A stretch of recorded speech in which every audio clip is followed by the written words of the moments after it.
All right, the next thing we need to review for our big idea number 2 is writing the equations of lines.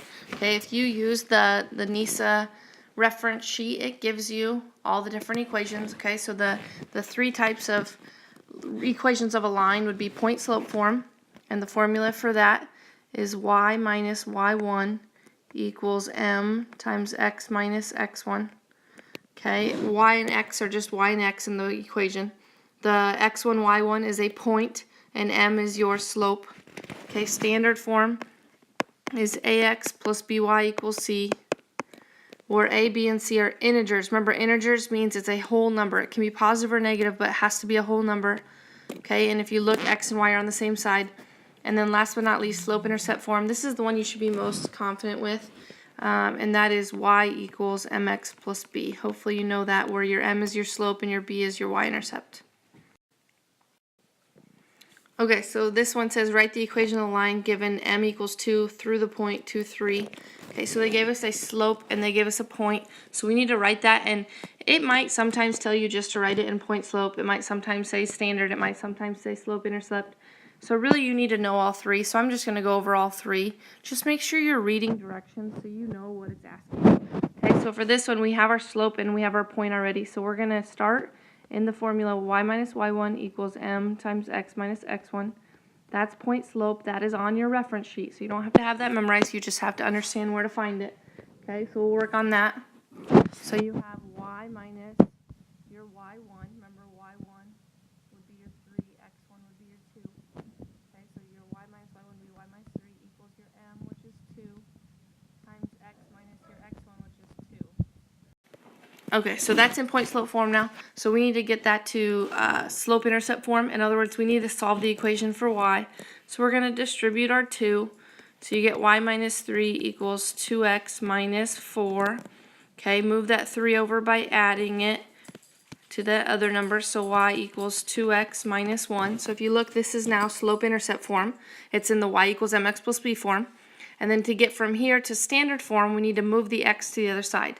So since 2x is positive, I'm going to subtract that. Okay, so I get negative 2x plus y equals negative 1. Now here's where I would make sure I don't have these fractions. Luckily I don't. Alright, so number 2, write the equation of the line given your slope is 1/2 through the point 4. So we're going to do the same thing we just did. We're going to start with our slope intercept, or excuse me, our point slope form. Y minus y1 equals m times x minus x1. So we have y minus my y1, which is 3, equals my m, which is 1/2, times x minus x1, which is 4. Okay, and then you're going to distribute the 1/2. So you have y minus 3 equals your 1/2 x. Now, half of 4 is 2. Okay, add the 3 to both sides. So you get y equals 1/2 x plus 1. Okay, move that 1/2 x to the other side. It's positive, so we need to subtract it. So we have negative 1/2 x plus y equals 1. Here's the issue. We have a fraction. I can't have a fraction. So what I do is I multiply every single thing by the bottom number. So I times this by 2, I times my y by 2, times my number by 2. So when I do that, these 2's cancel. I get negative 1x plus 2y equals 2. So that's my final answer in standard form. Okay, so there's my standard form. Right here was my slope-intercept form, and up here was my point slope form. So depending on what they ask, okay, that's what you have to do. Last one, write the equation of the line between the 2 points. This time they just give you points, so we know how to find the slope between them. Okay, it's y2 minus y1 over x2 minus x1. So in this case, you'd have 5 minus 4 over 2 minus a negative 1. So you'd get 1 over, remember, 2 minus negative makes 2 plus 1. So that's 3. Okay, so we'd have 1/3. Now what we want to do is put it into point slope form. So we'd have y minus, now here's where we got to figure out, just pick a point, doesn't matter which one. So let's just pick that first one.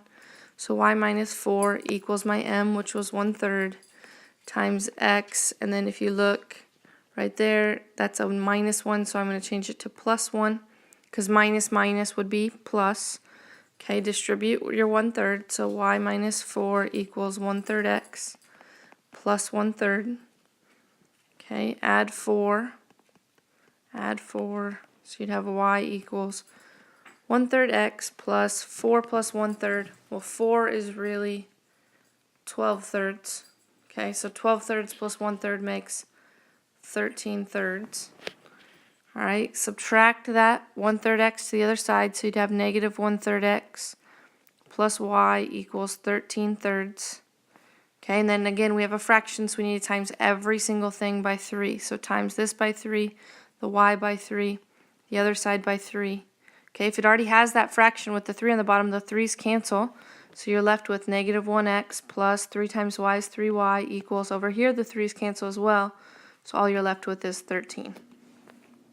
Alright, go ahead and do the independent practice for big idea number 2.